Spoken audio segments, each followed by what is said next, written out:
You're gonna go off the cliff. That's the idea! Hello and welcome to I've Seen Everything, where the name is ironic and the reactions are... Hello everyone, my name's Andrew and I'm glad to have you here with me today for another reaction in the Indiana Jones franchise, arguably one of the most controversial entries into that franchise. This is a part of this movie series that gets a bit complicated, and I intend to talk about it a bit more at the end of this video. But let's just say, I feel like there is good in this movie, I feel like there is not as good in this movie, I feel like there is some fault of the filmmakers, I feel like there's some fault of the fans. I don't think that the fans that begged for another Indiana Jones movie are blameless. But to be honest, I also am curious how I'm going to feel watching this movie again. I've seen it probably just a very few times in my life compared to the other Indiana Jones movies. I don't know how I'll feel watching this for the first time in years. Maybe I'll enjoy it more. Who's to say? It has a really good cast. I know that my kids grew up watching and really liking this movie because this was also an Indiana Jones movie from their generation. This was the Indiana Jones movie that came out when they were young. The thing I really want to talk about at the end is that I feel like this movie, almost more than any other, kind of truly exemplifies what can be the distance between the vision of creators of a thing and what fans love about that thing, and how those things don't always line up. But that's enough talking about the movie. Let's get to watching the movie. But before we do, if you'd be so kind, please go ahead and have a look over at the Patreon. The full-length reaction to this movie is already up and available over there. There's all kinds of other full-length reactions to movies over there, exclusive full-length reactions to television shows. Go over, have a look. I really appreciate it. And if you consider becoming a patron, I really appreciate that as well. And also, please remember to hit the like and subscribe button down here. Click the bell so you can see when I'm putting out new videos. That is it, folks. Let us get moving. Let us watch together, for the first time in a while, Indiana Jones and the Kingdom of the Crystal Skull. Here we go.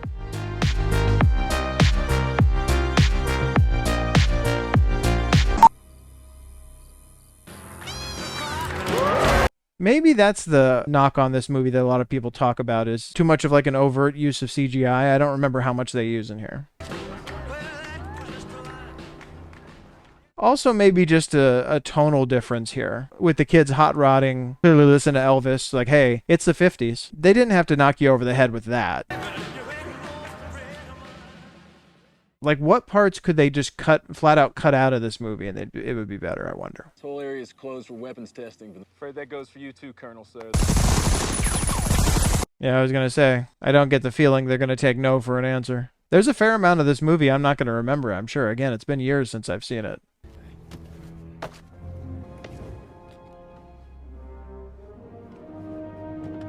I remember that was the shot in the trailer, like the first teaser for this movie, was the hat falling on the ground and picking it up and putting it back on. Drop dead. It's also this idea of trying to make the Soviet Union as menacing as the Nazis. I meant drop dead, comrade.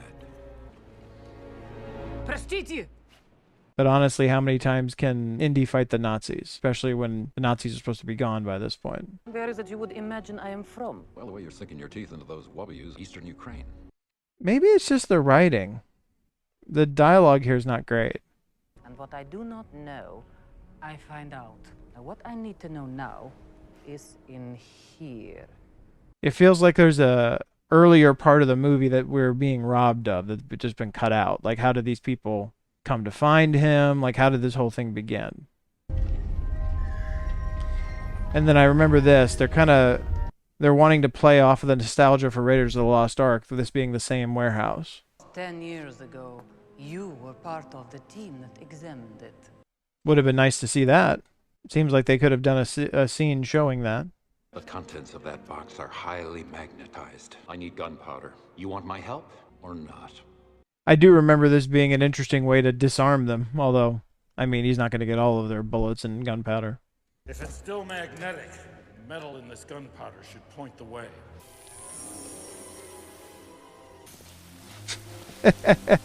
He also is just kind of giving in to what they want. Like, it doesn't seem like there's any plan to, like, try to prevent them from getting this thing. Like, if it's supposed to be really important, he wouldn't want them to have it.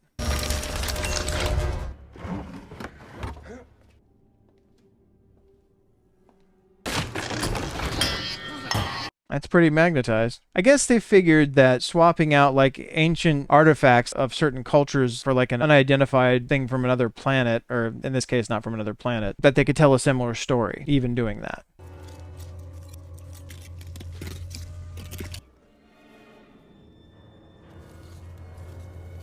I mean, I feel like there is a way to sell the idea of them wanting to use alien tech to help build up the capabilities of the Soviet Union. But I feel like there's maybe a better way to do it than what they've chosen here.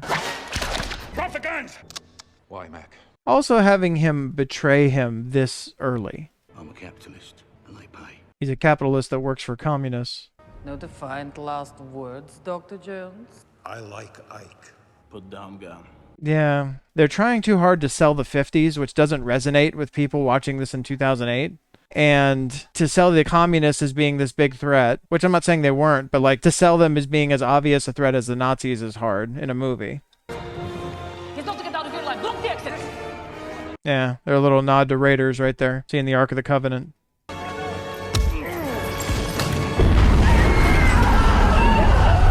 Yeah, there's just too many different tonal choices, it feels like, that don't match. I mean, they have some decent comedy, like little brief moments.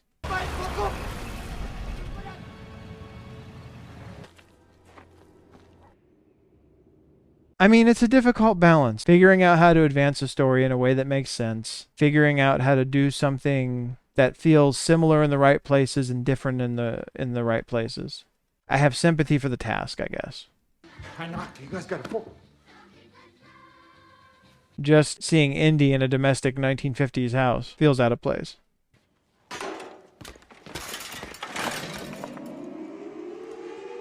It makes me wonder, though, did they actually do this? Did they actually, I mean, I know they did weapons testing like this, but did they actually set up like mock towns like this to destroy, to see what would happen? 1, 0. Yeah, people watching this, like in the theater, would have been very much forgiven for thinking this doesn't feel like an Indiana Jones story at this point.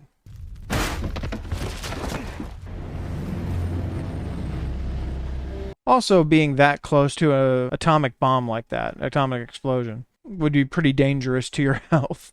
I had no reason to believe that. That's funny. Don't wave your war record in our face, Colonel Jones. We all served. Colonel Jones. Would have been nice to see some of that. Shown what? Pieces of wreckage in an intensely magnetic shroud cover. Mutilated remains? And why would he be pulled out for something like that? He's an archaeology professor. KGB on American soil. Who is that woman? Who is she? Irina Spelko. She's Stalin's fair-haired girl. This is, yeah, the writing in this is not good. This is bad exposition. Doesn't feel organic, really. Frankly, your association with George McHale makes all your activities suspicious, including those during the war. Do you have any idea how many medals this son of a bitch won? Great many, I'm sure. But does he deserve them? Those are subtle ways to show where we are, time-wise. McCarthyism, the Red Scare, all of that. But the atomic testing site, the I Like Ike, all this other kind of stuff, like underlining 50s, 50s, 50s, they didn't do that when the other ones were in the 30s. You are firing During me. which they've agreed to continue to pay your full salary for I a don't period. want their money. What exactly did you have to go through, Charlie? Henry, I resign. Yeah, and they could have done a better job selling this guy. I mean, I know that actor; he's very good. Selling him as like maybe a new Marcus kind of figure. First Dad, then Marcus. Seem to have reached the age where life stops giving us things and starts taking them away. I read something about how they did toy with the idea of bringing Sean Connery back for this, but he thought there should be a bigger role if he was going to come back. And there was something where they said later on that they thought it was good that they didn't bring him and have him be part of the story, because then people would be disappointed if he wasn't part of the whole story. I would have been disappointed too. I would have loved to see them go on another adventure together. They had such good chemistry.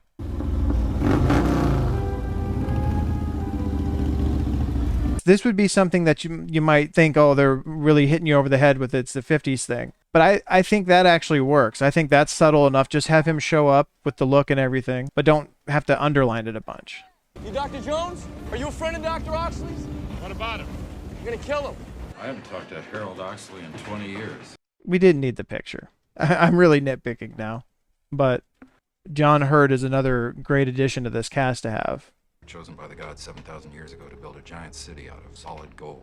The crystal skull was stolen from Akator in the 15th or 16th century, and that whoever returns the skull to the city temple be given control over its power. See, this kind of interaction. Even Shia LaBeouf is doing all right here, but like him telling the information he knew about it there, that was pretty good. That started to feel a little bit back to the old stories. Mary Williams, you remember her? Heard a lot of Marys, kid. Shut up. That's my mother you're talking about. I wonder if she purposely started going by Mary, because obviously that's not how he knew her. Come now. Or what? Nice try, kid, but I think you just brought a knife to a gunfight. Yeah, development of his character. He has all this false bravado right now. For him to kind of drop that by the end of the movie would be nice.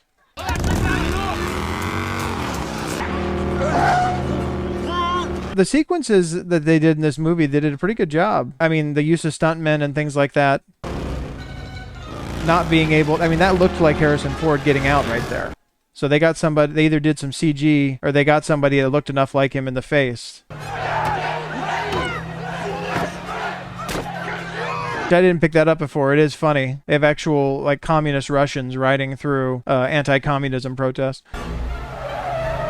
Hey, I forgot about that. They found a way to have Marcus help. I don't know if the actor who played Marcus had passed away by this point, if that's why he didn't participate. Possibly.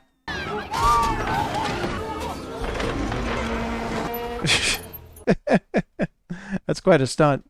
To be able to clear, just barely clear all those tables. Question on Hargrove's normative culture. Read Ver Gordon Child. He spent most of his life in the field. You want to be a good archaeologist, you gotta get out of the library. That was funny. That was a cute turnaround like that. But if you had somebody crash into you in a library on a motorcycle, whether it was your professor or not, I don't think you just ask him a question about your coursework. Maybe I'm wrong. You speak it? Nobody speaks it. Might be able to read a bit, though, if I walk it through Mayan first. Don't we all walk it through Mayan first when we're trying to decode something? I mean, seems pretty commonplace to me. Leave it to Ox to write a riddle in a dead language. Codes and pranks of the academics. Write a riddle in a dead language. He's talking about the Nazca lines. From the ground, they don't look like anything. Only the gods can read, because only gods live up there. The skull in Nazca, Peru. I'm trying to remember the order that things happen in here. It feels like they find the skull before they find him, like pretty early in the story. It becomes not about finding the skull, but about what people are trying to do with the skull. I remember Shia LaBeouf being interviewed talking about how they gave him this knife to practice with between like takes too, so he would get good at it, flipping it around. Fox wandered into town a couple months ago. Police locked him up in the sanitarium. It's this way. Long story. I got time. I rode with Pancho Villa. A couple of his guys spoke it. Bullshit. I really would have liked to see some development of this character. He's young and foolhardy and all this kind of stuff right now, arrogant. To see him grow and mature a bit would have been interesting. What do you do for money? Fix motorcycles? That's what you love doing. Don't let anybody tell you different. Until he realizes who he is, and then he's going to try to tell him different. Funny how the rules change then. Oh, look who it is. Man, this just needed to be a better character. It's not even about the actor. He's just kind of very two-dimensional, you know? Which is difficult to say for somebody who betrayed his best friend. He said he was obsessed, deranged, drew pictures all over the walls of his cell.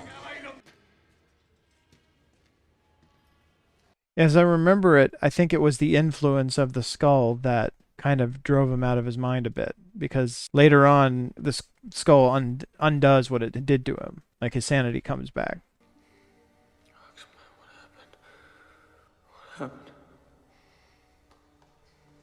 This is one of the best moments with him. First time you see real emotion. That helps to sell how much he means to him. This is not the Mitchell Hedges skull. Look at the elongated cranium. And the same word in different languages over again. Return. I do feel like there was potential in this character. Certainly a different start for kind of a father-son relationship. But he's smart, he's interested, he's capable of figuring things out. I think they were hoping to hand off to him, is what they were trying to do. I don't know if they ever would have been able to get that far, but... Ox meant Oriana's grave. Should Oriana vanish and nobody ever found his grave? Looks like Harold Huxley did. I wonder how Indy recognized that just from looking at the things scratched into the ground. I mean, I understand knowing archaeology, but knowing the exact layout of a place like this on site. Grave robbers will be shot. When they got to the prison or the sanitarium in Peru, and this is the first time we're starting to feel something akin to what we're used to from an Indiana Jones story. Old abandoned ruins.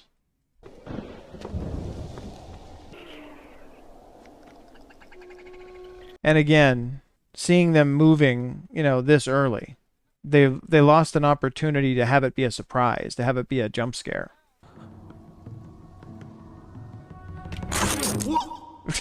That was risky. You could still have blown it down his throat. Indy's throat. You're a teacher? Part-time. That was the other one I heard, is people criticize there was a different line read of that part-time thing that was in the trailer that worked a lot better. Why they chose that one, I don't know. What are you doing? Put that thing away. Give me some light. Seems like probably a nervous habit. That's what he's doing. We're not as early in the movies I thought we were when they're going to find the skull. So maybe I was misremembering that. When a scorpion just stung you, am I gonna die? How big? Huge. Good. Comes to scorpions. The bigger, the better. Small one bites you. Don't keep it to yourself. I always remember that about scorpions because of this movie. I never knew that before. I'm assuming that's hopefully true. Indy, the first one to make fun of people when it's not snakes. If it's snakes, Well, you're going nowhere fast. This part was pretty cool. This whole kind of balancing plate thing. It's an interesting way to make people think it's a dead end. Oriana and his men might have made it out of the jungle after all. You don't have a knife, do you? That whole bit was just for this moment. All the knife flipping was just so we could have a knife in this moment. It's the wrappings. They preserved him. And yeah. And now they are not preserving him. That was a pretty cool effect. You can have your knife back. I got my own now. They called him the Gilded Man. His lust for gold was legendary. Oriana didn't get the same wrappings as everyone else did. He decomposed a long time ago. What are they looking for?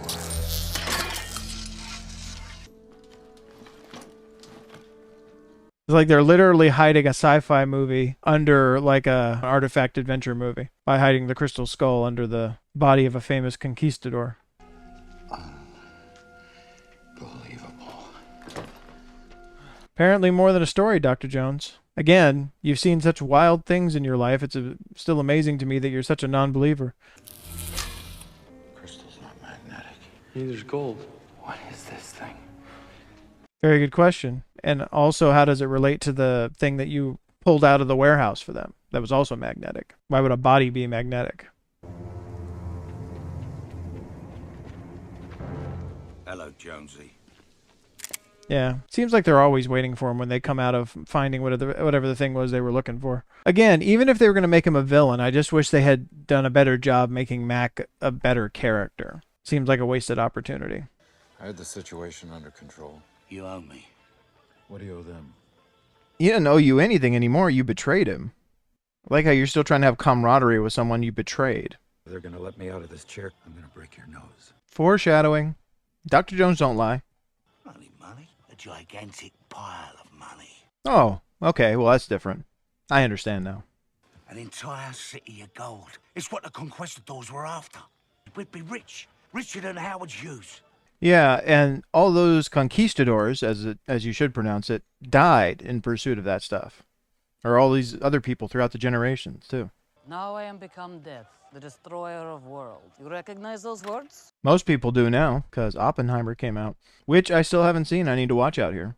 But now this next level of weapon is ours to have. Yours to fear. A mind weapon. A new frontier of psychic warfare. That was Stalin's dream. I mean, I'll talk about this more in the wrap-up, but I feel like part of the issue with the Soviet Union as a villain in place of the Nazis is people don't understand immediately, like, the kind of evil deeds of this villain. The Nazis are pretty easy to understand pretty immediately. The legends about Akator are all true. Early men could not have conceived it, much less built it. It was a city of supreme beings with technologies and paranormal abilities. I mean, this is actually a place that you could cross over into the type of things that Indiana Jones has done in the past that makes some sense. Starting to go into the myths of like the ideas that the Egyptians couldn't have built the pyramids and things like that. I mean, again, Indiana Jones and the Fate of Atlantis, one of the best comic book / games out there of Indiana Jones stories. Why do you think Akator even exists? You should ask your friend that question. We're certain he's been there. Oxley?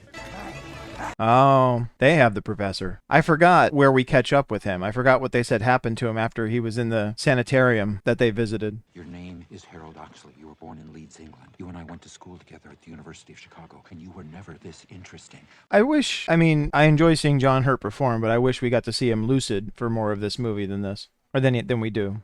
Oxy lost control of his mind by staring too long into its eyes. That's what I was wondering. Did he go out of his mind from an extended exposure or something? You look at it.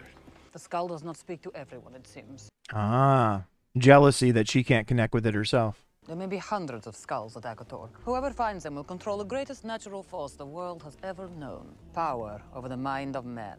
I mean, an arms race for alien power, it's not that far off from like the Nazis' race to control religious myths. And the reason that they were going after the Grail in Indiana Jones and the Last Crusade. Nazis trying to gain control of some great power.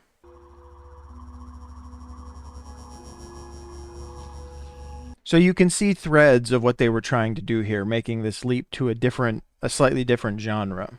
Make your teachers teach the true version of history. The true version of history, meaning the one that they made up. Once more powerful than a whisper, invading your dreams, thinking your thoughts for you while you sleep. Thinking your thoughts for you while you sleep. Yeah, that sounds on the up and up. True version of history. And the best part, you won't even know it's happening. Return. The most evil of intentions of villains. Domination of the world. No matter what other people want or what is good for them. Everyone's just your pawns. I told you, Dr. Jones don't lie. Told you he was going to do it. And you deserve it. Whoa, wait, stop. Uh-huh. Don't give these pigs a thing. If I'm going to die with my hair combed. Wow. What a cool moment. Rotten, rusky son of a bitch! Indiana Jones. About time you showed up. Mom! And so we have the first moment. Well, I guess that's not true. I was going to say the first moment a character returns in an Indiana Jones movie, but I guess there's Sulla and Marcus. So I'm wrong. I apologize. You got to tell us how to get there. We need specific... Oh. Yeah. You know, if he's moving his hand around like that, maybe put something under it and see what he's trying to write out. Paper, something to write with. Brumago, Karandash! Auto writing, I should have seen this. Henry Jones, Jr. Right. Shia has some good moments here of emotion where he's doing a very good job playing the emotion of seeing this person that he cares about that's helped raise him, having lost his mind, and how that would affect somebody seeing that. Look at me. It shows you some of the potential they saw in him as an actor at this stage in his life. He doesn't care about what they're looking for or anything else. He just cares about this person that he grew up with. And he doesn't recognize him. That's gotta really hurt.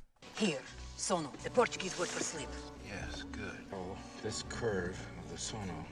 Again, this is actually pretty good, seeing the contrasting motivations here. Indy's lost in solving the mystery. Mutt just wants to get him the hell out of there. And he's looking for an opportunity. Go, To the point that even when he does it, Indy's hesitant about running because he was in the middle of trying to figure the thing out. Somebody had to do something. At least I got a plan. Not much of a plan, considering we ended up standing. I mean, that is pretty good. Quicksand is something you used to see all the time in adventure movies and stuff. Surprised it didn't make it into the Indiana Jones movie sooner than this. Quicksand? I'm calm. No, it's a dry sand pit. Oh, pardon me, dry sand pit. There's nothing to worry about unless there's Unless that happens, I'm imagining. Go get help. Help! Go! You're trying to escape somebody. I wouldn't send him running off into the woods. You should have known what he was going to come back with. He's a good kid, Mary, and you should get off his back about school. He's your son. Why the hell didn't you make him finish school? That's hilarious. The way that, I mean, she did think they were about to die maybe, so she figured he should know. Ooh. Grab on. Did she use a snake? Because if not, why are we using that for him? Maybe I can touch the bottom. There is no bottom. Right? Indy would rather die in the dry sand pit than grab a snake. He grabbed the rope! Grab the rope. Yeah, the scorpion's on the other foot now, isn't it, Dr. Jones? I'm afraid of snakes. You're one crazy old man. Well, he's an archaeology professor. He's entitled to one fear. Good work, Ox. Thanks. Help. I mean, again, what did you expect him to come back with? The guy's pretty much lost his mind. You should be surprised he understood what you meant at all. My dad was an RAF pilot. He was a war hero. Colin was your stepfather. Colin Williams? You married him? I introduced you! You can see them trying to recreate the family dynamic, the back and forth that he had with his father in the previous movie. I mean, it does make one wonder if that was a setup for that or not, but pretty effectively timed. There must have been plenty of women. There were a few. They weren't you, honey. Yeah, this is the first relationship he comes back to that we've ever seen him do. It's difficult. There are notes of things that feel like, I think, what we know of Indiana Jones movies in these, and then there's things that kind of split off. I think I'd cover my ears if I were you. Ooh. That thing seems like an invention of this movie. Are there big machines like that that cut through the jungle in leading convoys so they can make their way through? Doesn't seem terribly likely. Henry Jones Jr. Ox has some funny lucid moments amidst the fog of his mind right now. Again, very skillful use of stuntmen in this movie. I mean, in any movie, but particularly with Harrison Ford being the age he was.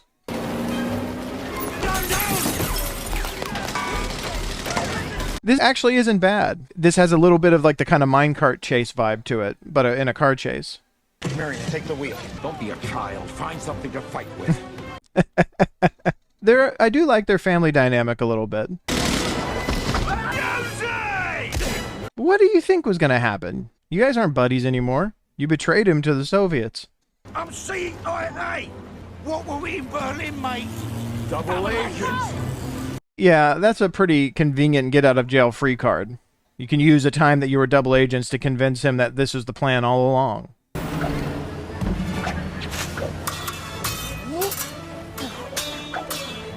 It's not that there's a problem with a scene like this. This is actually pretty fun. But like with them sword fighting there's something about the look of it, you know? It's too clean. The problem with CG back in those days. Ooh, forgot about that. She's under fire from the gun in the front of her own vehicle. What are you looking at, Daddy-O? She's getting away! So now he's invested. It's not a matter of just getting away and being safe anymore. It's a matter of getting the skull back.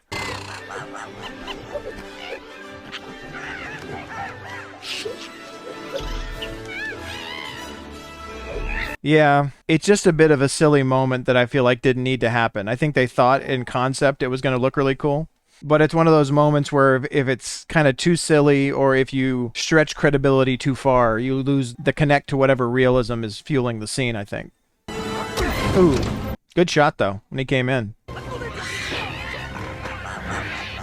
And apparently, the monkeys are already his allies. Came back with an army of monkeys. Yeah.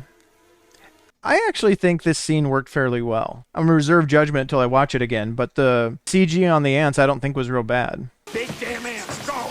Yeah, get the hell out of there. Run to the river! And again, I think this has to be I mean, I could be completely wrong. Somebody tell me if I am. An invention of the movie. I don't think there are ants that big. Are there? Is that real? Get to the river! Yeah, this big guy, I forget his name, but he's about to go down in spectacular fashion. Mom, there's a cliff! Yeah, and she's in a boat car. And this is one moment where having a highly magnetized skull apparently is of value. Ants tend to avoid it, like a river around a rock. Jeez. See, again, the CG on that I don't think is bad. That was they do a good job of selling the danger, how quickly that guy got taken down by it. Ox's bringing out the skull has provided them a little circle to fight inside here. Boom. I think you might be done, buddy. Yep, you fell outside the circle. Now you die with a bunch of ants. See, that's a pretty cool shot.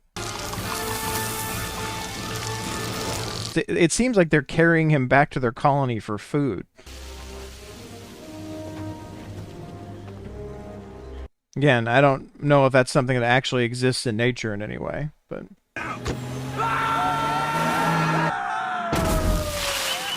I don't know if she planned to hit that branch, but it probably helped her. Apparently she did plan to hit that branch. She seemed very satisfied with herself.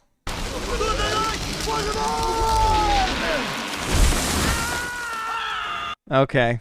It would have helped for a little clarity on why they were climbing down the mountain, but hey, it worked. We'll take it. 3 times it drops. Oh, now he's, like she said, a divining rod just for the clues. Yeah, I think it's a bit late for reverse. After they drop 3 times, I don't know if there'll be anything left of this boat. 1, 2. Hold on. Definitely does not seem like a boat like that is designed for that kind of activity. 3. And of course, 3 is the biggest. Well, it's been a good run. But I guess this is where we all say goodbye. Yep, lost the boat on that one. You okay? Marion was always a good match for him, though. She was just as crazy as he was. Blue eyes at last I saw in tears. Go, homie. We gotta go through that waterfall. This is a problem with Mac. He's not even, like, lovably, like, corrupted. He's not very endearing in any way. It's brought us nothing but trouble. Look what he did to him. I have to return it. Why you? Because it told me to. I do have to give this movie credit in that it does make a valiant attempt to cross over an adventure story having to do with tombs and relics and all that kind of stuff into aliens, or what would be essentially aliens. It seems like it didn't land in some ways, or just maybe it was too far away from what people wanted or were expecting. I think I understand, Ox. Someone came. It seems like what happened to Ox is he spent so long trying to communicate with that thing that he lost his ability to actually communicate in a normal way with the world around him.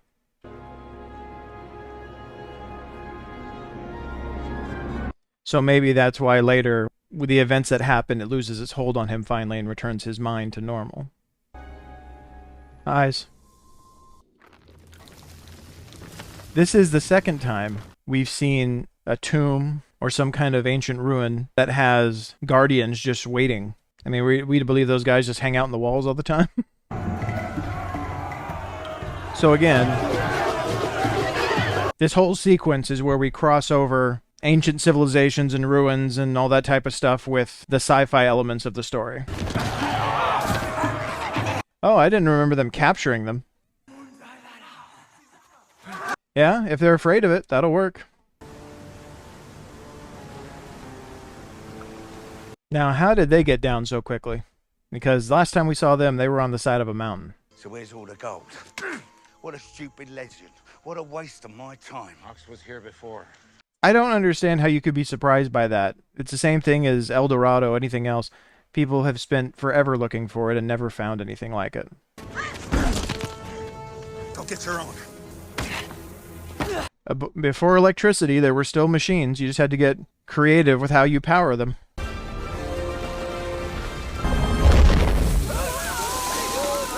Counterweights and flows of water and all these other kind of things that could naturally allow machinery to move. This is not good.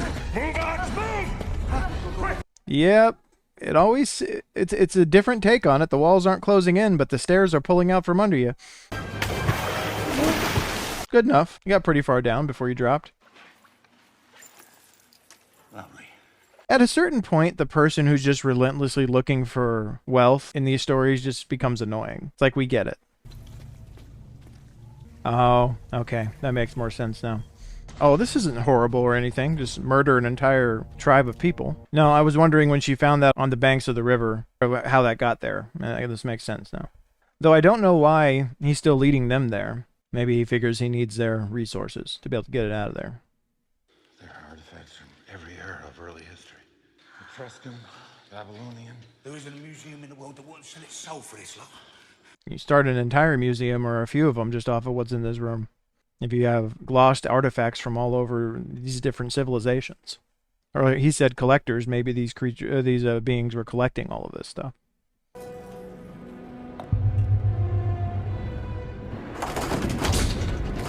Interesting way to unlock a door, but, you know, effective if you only want you and those like you to be able to get in.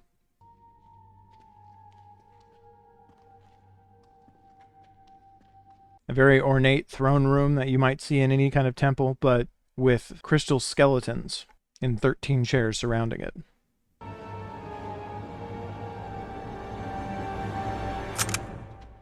sorry, Jonesy. So what are you, triple agent? Yeah, but like this is surprising. He didn't seem terribly loyal to anything this whole time, other than the riches he intended to find. That he's apparently willing to sell anyone down the river for. I don't know why you ever trusted him again. Still waiting for the return of the one who was lost. They're trying to put her in a similar position to what they put Elsa in Last Crusade. People who were utilizing a organization, but really they're there for their own ends. They want the power for themselves. Imagine what they could tell us. Like, would the Soviet Union mean much to her if she became this all-powerful person who doesn't need anybody? Belief, Dr. Jones, is a gift you have yet to receive. Oh, I believe, sister. That's why I'm down here. Yeah. He's seen enough of these things to understand the need for caution and how these things most of the time don't work out. That when this machine gets started, you don't want to be standing there. I want to know everything. I want to know. People in pursuit of power they don't truly understand. I've got a bad feeling about this. Maybe the 13 crystal skeletons surrounding you right now gives you that bad feeling. When the crystal skulls start smoking, get the hell out of there. And we shake off all of the relics of the civilizations that worshipped these beings and see the actual machine. What are they, spacemen? Interdimensional beings, in point of fact. And Ox is back all of a sudden.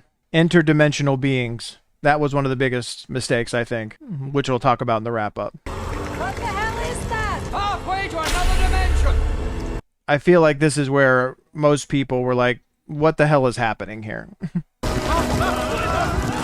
got out just in time. Yeah, we're making major departures from anything that feels like an Indiana Jones movie here. Use your legs, Mac. I can't do it alone. I'm gonna be all right. What? What the hell did that mean? They wrote... Some of this dialogue is just terrible, and especially in moments like that.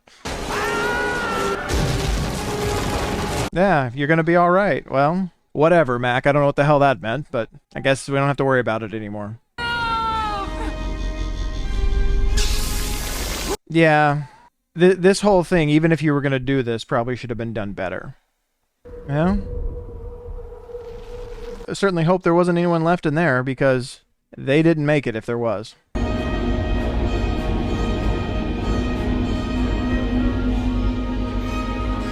Yeah, we're in territory that it's really hard to salvage here. I do have a slightly different opinion of this watching it now than I did previously, I think. The ruins of an entire civilization covered over by the ocean. Like a broom to their footprints. Where did they go? Into the space between spaces. Yeah, we'll talk about that in the wrap-up. That is one of the choices. They talk about it in the behind-the-scenes that I think was particularly not a good idea. I don't understand. It's funny, he says, I don't understand. I think most people don't understand at this point, and you don't want that at the end of a movie. Why don't you stick around, Junior? I don't know. Why didn't you, Dad? Somewhere your grandpa is laughing. It would have been nice to see Sean Connery in this one, but I do think they're right. If he wasn't going to go on the whole adventure, people would have been disappointed. Marvelous. Perfect. Make the letters bigger. Much bigger. Okay, you're about to mess up the lettering, and I forgot that he got a promotion. Also, you just told somebody who was basically done with his job to redo it. Henry Jones Jr. and Marion Ravenwood to live together in holy matrimony. I think this was a nice way to end. I think this is something that would have made fans happy. Congratulations. You may kiss your bride. Karen Allen. We've missed her, ladies and gentlemen. Well done, Henry. Thanks, Ox. Oh, Mutt's going by Henry now, too, apparently. They both grew up not liking their birth name and wanting to go by a nickname that they invented. Yeah, this was supposed to be the foreshadowing moment. Next generation. But not yet. But you could tell that was their intention. I don't know. Maybe if they'd had another movie, they could have sold it. But obviously a lot of things got in the way. Let's not do too much of the conversation here. Let's go to the wrap-up. Okay. So, after watching this movie again for the first time in I don't know how many years, strap in for this one because there's going to be some conversation, or I guess conversation involves back and forth. I feel like there were things they did well, and I feel like there were things they didn't do as well. I feel like there were decisions they made that just were off the mark. But I want to start at the beginning. The task of resurrecting a franchise after you had put it to bed, after you had ended it purposely. Steven Spielberg, if you go and watch the behind the scenes for Indiana Jones and the Last Crusade, said, again, they ride off into the sunset at the end of that movie for a reason. This is the end.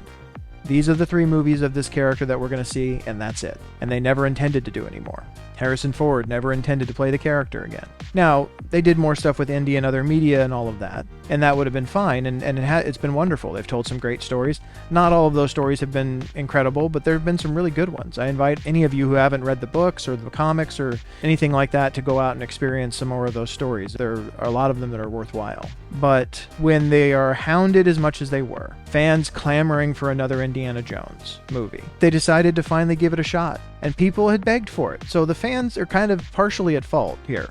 I remember, again, when the first teaser for this came out, before it really had any story in it or anything like that, one of the main shots was that scene from the beginning where you saw they took somebody out of a trunk and the hat got dropped on the ground, and you saw the shadow of Indy pick it up and put it on his head, and everyone freaked out, like, oh, we're going to get another Indiana Jones movie. I would invite any of you, and it's available out here on YouTube. You know what? In fact, I found it the other day. The whole thing is it's like a half-hour behind-the-scenes thing for this movie. I'm going to include it in the description here for context if you want to watch. And maybe I'll include the other ones if I can find them too.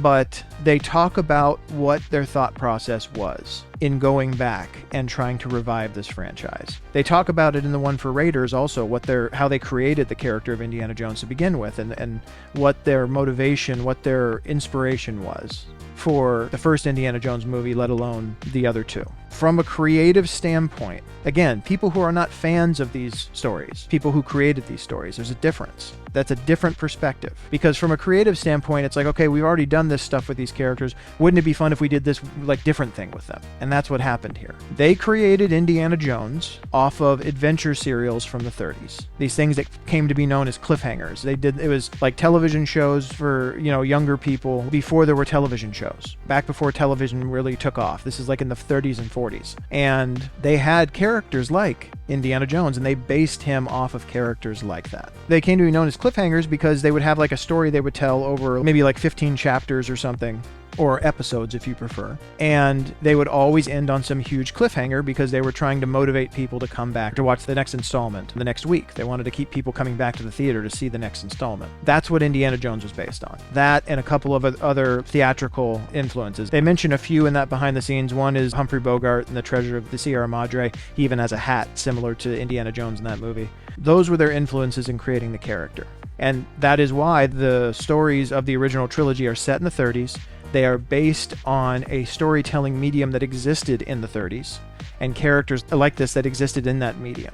So for them, they finally decide, okay, we're going to do another Indiana Jones movie.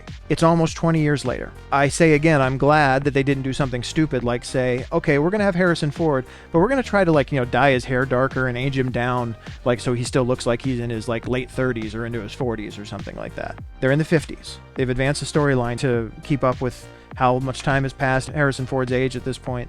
Okay, we're in the later 50s. I think this takes place in 1957. The Nazis are gone. Can't do Nazis anymore. So who's around that we can have as a big bad, villain instead of the Nazis? Well, the Soviets. That was what they came up with. Immediately after World War II, the United States and other, allies became incredibly concerned with the rise of communism throughout the world, and several wars being fought over it. The Korean War being fought over it. The Vietnam War being fought over it.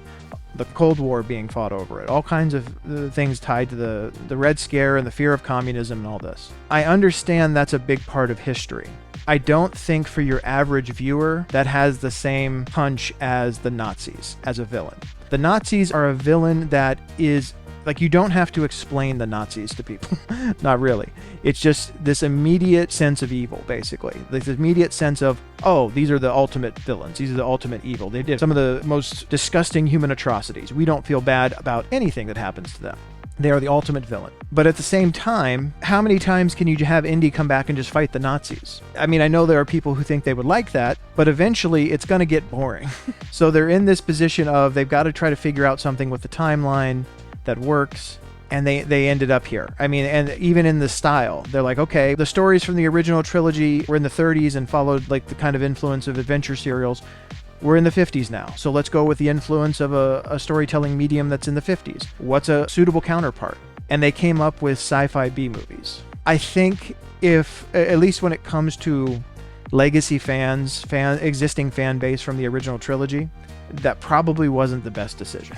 Because especially once you get into some of those decisions that very much feel like a departure from an Indiana Jones story toward the end. I mean, when I love a character, I'm kind of in for whatever. And it's like, yeah, there might be some stories I like better than others. But yeah, I'll still watch them and like them or read them and like them or whatever. But you could definitely see how you'd lose a lot of Indiana Jones fans in those moments. What I will say also, though, is, and this goes back to something I said about my kids really liking this movie because this was the Indiana Jones movie that came out when they were young. Is this a good movie? Is it an entertaining movie? If you see it completely divorced from the other movies, just on its own, as an adventure movie, is it an interesting watch? Is it entertaining? I think there's a lot there. I think there's a lot there for it to be a worthwhile time at the movies. There were some things that, going back to comparing it to the older ones a little bit, that I don't think worked quite as well. Just some of the script, right? Some of the dialogue. I mean, it's not to say everything in the original movies was incredible, but some of the dialogue was clunky. The exposition was clunky. Mac as a character. I mean, did anybody care about Mac as a character? I mean, that was such a missed opportunity. You're going to introduce this person we've never seen before that's supposedly an important friend of Indy's from their time in the war. You have to build him better than that, and you have to sell him better than that. I didn't care about Mac from the beginning. And I should have. That's the thing. First of all, his betrayal shouldn't have come so quickly. And his betrayal should have meant something. I should have understood that this was somebody that was important to Indy, that he'd been through things with. They didn't take any efficient time to sell that. And they just did not do a good job with that character at all. They should have spent more time, I think, with all the characters. I do think Shia LaBeouf did a good job in this role as Mutt. They did eventually get to some points, just even through his acting. He really showed that he had some real promise as an actor. Again, just even coming to his facial expressions and some of the stuff where they were talking about Ox and him losing his mind, he really sold this idea just through the emotion you could see in his face of this person that was almost a father figure to him that he grew up with. And, oh my God, what's happened to him? Is he okay? Has he lost his mind? Where is he? And especially when he saw him again. Like, they're all trying to figure out the mystery. He's just looking at this person, like, trying to hold it together, looking at this person that he cares about that just has lost his mind and just the concern for him. I think he did a really good job in some of the parts of this movie playing the emotion. I think they should have given him more opportunity to do that. They should have spent more time on character development in this movie. You have a universe that you're advancing 20 years. The people around Indy, his life, all of this is different now. His friend, the kind of Marcus Brody person that was at the school with him who resigned to protect Indy being able to keep, not officially being fired and still getting paid and all that kind of stuff. Like, we don't know anything about him. We got a very tiny bit with him in the beginning and a very tiny bit with him at the end. Who is he? He's supposed to be someone important in Indy's life. They did not spend enough time on character development in some of these cases. You are setting up this world again. Yes, you can hearken back to things that have existed before, but you can't rely purely on that. You are trying to tell a good story to both existing fans and new viewers. And I just feel like it does not take a lot of time to have some quiet moments that you can effectively, with well-written scenes, work on character development. Give us moments that make us care. I'm going to fast forward real quick to the next movie for one point, because it involves Mutt. We don't see Mutt in the next movie, but we get a very brief explanation of what happened to him. But it's one of my favorite parts of that movie.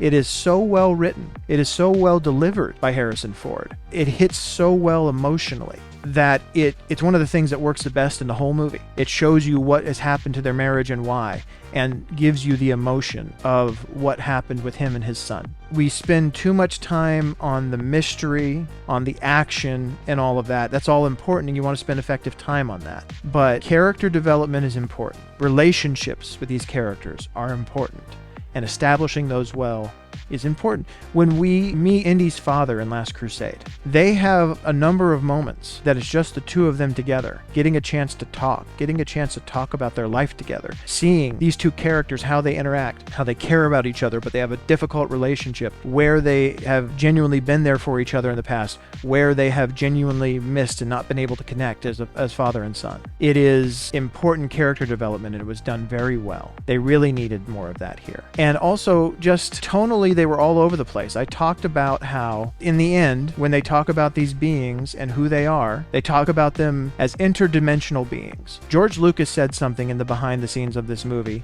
or maybe it was Steven Spielberg, an argument between the two of them. I don't care what you do with them, just don't call them aliens. What about interdimensional beings? Perfect, go with it. No, you think people, your average viewer, understands interdimensional beings more easily than aliens?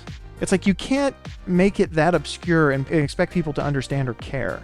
I mean, you don't have to make it overly simplistic, but you have to make it something that they can get fairly quickly and move on. I mean, there is an example in here. We talked about the Nazis versus the Soviets. People understand the Nazis and why they are an evil villain to be fighting against quickly, more quickly than they do the Soviets. Anyway, I don't know if I've made any coherent points in all of that. If you've made it through all of this, you might want to rethink some of your life decisions. I appreciate it. I really appreciate you being here and letting me ramble. I knew I was going to have a long one on this. Before we get out of here, if you'd be so kind, please make sure to go ahead and check out the Patreon. The full-length reaction to this movie, again, is already over there. Full-length reactions to other movies, including the other Indiana Jones movies I've done so far, are over there as well. Exclusive full-length reactions to television shows, all kind of stuff. I really appreciate it if you go have a look, and if you become a patron, I really appreciate that as well. Thank you so much. And also, shout out to our first Seen Everything patron, Aunt Vess. Thank you for signing up at the top level. And also, if you'd be so kind as to go ahead and hit the like and subscribe button down here, click the bell so you can see when I'm putting out new videos. I appreciate you watching this one with me if you did. I hope you'll come back and watch Dial of Destiny with me as well. And I will see you on the next video. Take care.